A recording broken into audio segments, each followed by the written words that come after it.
Hey there friends on YouTube, my name is Roger with Electronics and Gadgets. If this is your first time here, thanks for stopping by. Hit the like and subscribe please. If you've been here before, thank you. This video is going to be tips for the iPhone. I started with the intention of doing my top 10 tips, but since I'm going into greater detail than I see most people, and because of time restraints, I had to narrow it down to my top 5. I'm using an iPhone 11 Pro Max with iOS 14.3. However, I believe these tips can be done on just about any iPhone using the current version of iOS. I'm going to go into detail with each tip, but if you have any questions, of course, please leave a comment in the description. I'm primarily going to discuss the newer iPhones without the home button.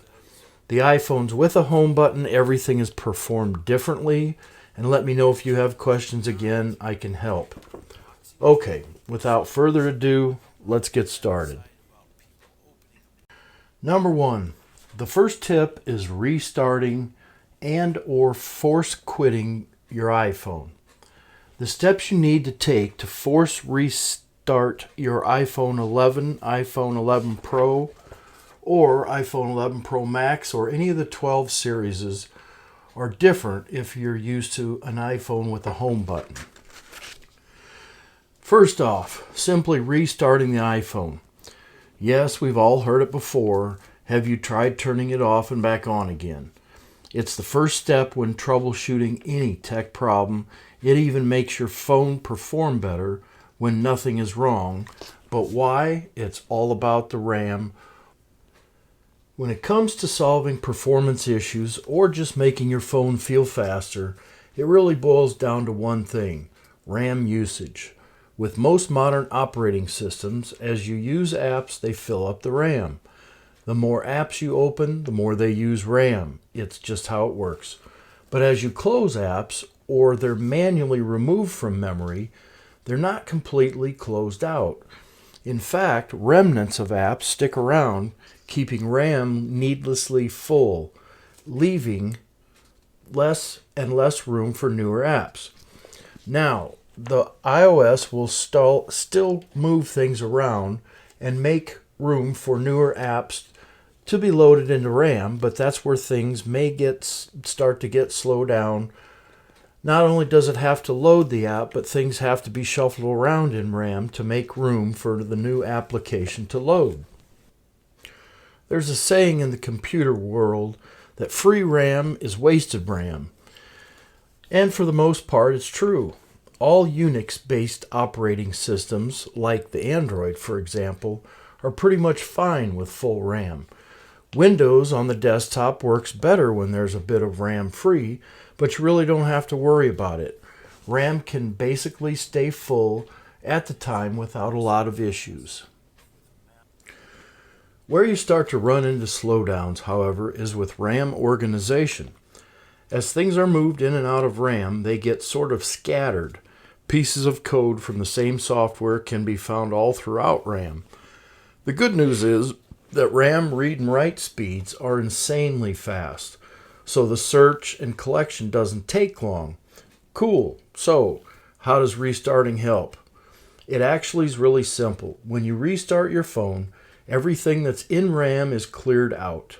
All the fragments of previously running apps are purged, and all current open apps are killed. When the phone reboots, RAM is basically cleaned, so you're starting with a fresh slate. As with that, things are snappier. Apps load and launch quicker. You can switch between running apps quicker, and it will stay like this for a while, days, maybe even weeks. I don't know anyone who restarts their phone that often, so it's not something that has to be done. Some operating systems are better at managing memory than others, so that's just something to note. You won't always notice a massive performance improvement once you restart, but this doesn't just boost operating performance, it also fixes common app issues for the same reasons. So, if you're having issues with one specific app and you reopen it without fixing the problem, restarting the phone should be your solution. Why? Because even when you swipe an app away, parts of it are still left in RAM. Restarting purges those parts and it starts clean the next time. This course won't fix all the issues, but sometimes it will. And it's always worth a shot doing the simplest thing first. I restart my phone weekly, sometimes every 2 weeks, just to clear everything out and keep it running smoothly. There are 3 different ways to reboot a phone without a home button. The first method, number 1, hit the volume up and release quickly. Now repeat the same process with the volume down, press and release quickly. So far we have an up and a down key press. That's how I memorize it. After that, press and hold the power key. Wait a while to let the iPhone restart.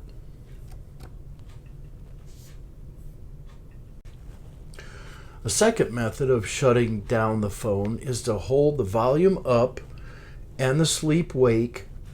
You get a version of the shutdown page.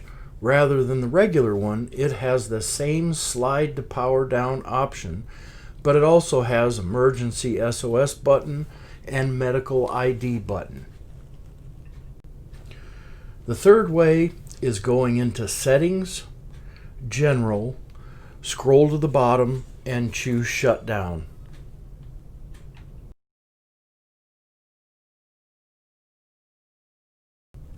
Okay, so those 3 methods were basically restarting or shutting down the phone. The next method is called a forced restart and should be done if the phone locks up or if nothing else works.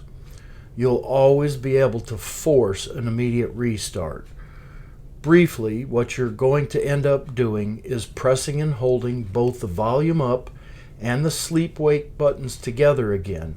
However, you're first going to effectively tell the iPhone that you want to restart instead of shut down. Press the volume up button once. Press the volume down button once. Press and hold the sleep-wake button. Keep holding even when you see the slide to power off. It'll take a while, maybe around 20 to 30 seconds. Keep holding until you see the Apple logo, and your phone will automatically force restart. Okay, so next up, and the number 2 tip, is a screenshot. I can't begin to imagine life without the ability to take a screenshot on my phone. I take multiple screenshots throughout the day and mark up each or share them with other people. It's a very, very important feature of iOS and our next topic. So let's dig right in. How to take a screenshot on the iPhone models with Face ID. Press the side button and the volume up button at the same time. If you don't tap on the screenshot, you can find the screenshots you've just taken in Photos, then go to Albums and Screenshots. If you take a screenshot and you want to work with it, you take the screenshot, tap on it in the lower left corner. You can then crop it, mark it up by using the markup tools, circling, erasing, typing, changing colors. It's a very powerful features than the way to mark up a screenshot. Then when you're done, click the upper right corner icon and share the screenshot to send it to different apps, including AirDrop, messaging to other people, emailing, saving the file. To take a screenshot on iOS 14 with the back tap feature, you need to first enable it. Also note that this feature is now available for the iPhone X. Another way to take a screenshot, and it's new with iOS 14, I've set my phone up to triple tap on the back of the phone to take a screenshot.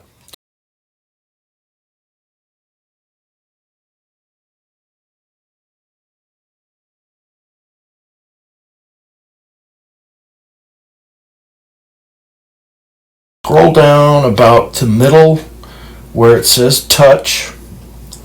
Then scroll all the way towards the bottom and you'll see one section that's called back tap. Tap that.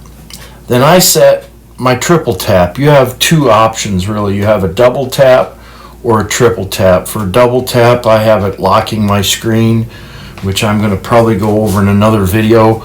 But for triple tap, you want to tap on that and then scroll down and select screenshot.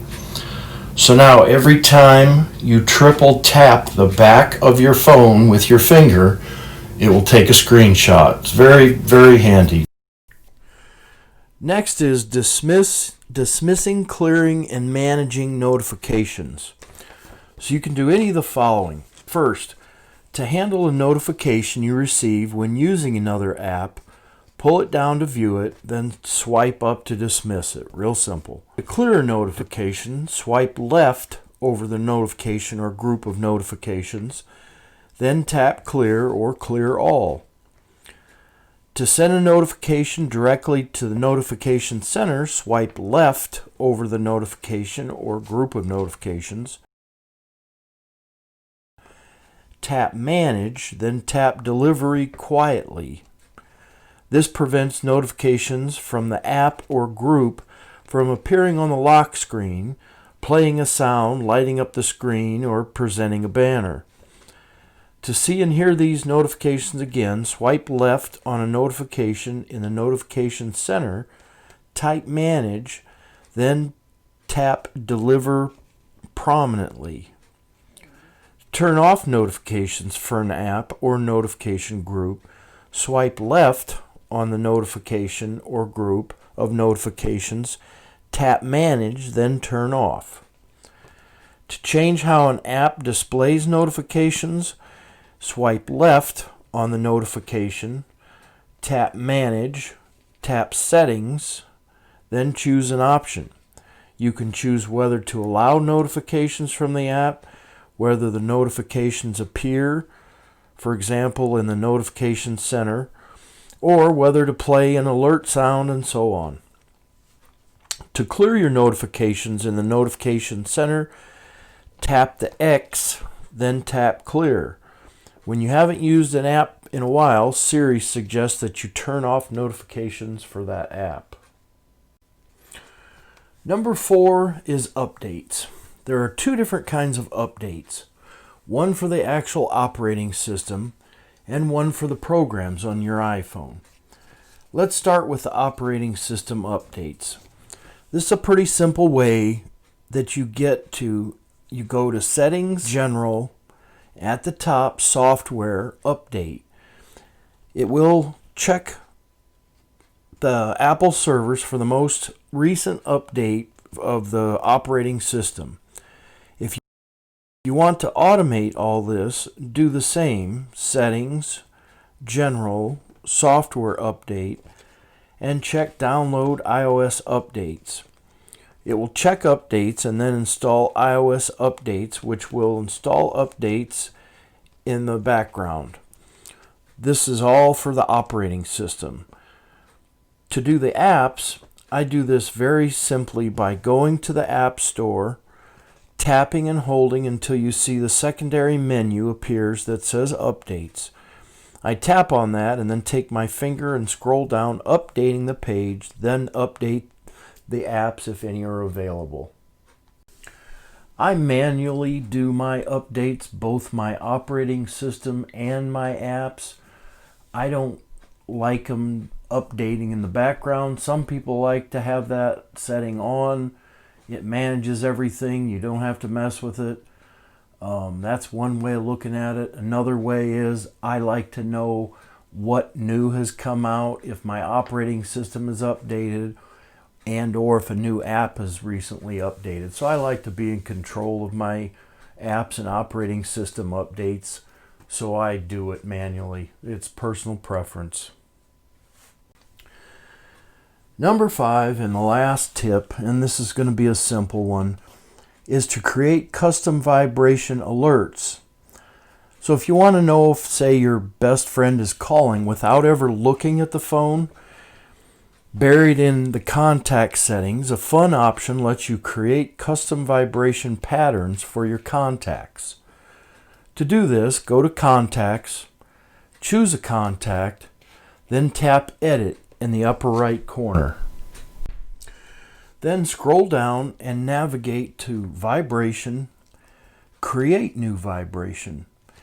In the interactive screen, tap and hold to create a pattern using long presses for long vibration notes and so on.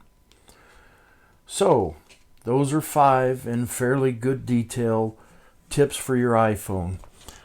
I have plans to continue to add new ones to this series if time permits, and we'll make this a long group of different suggestions if anyone has any.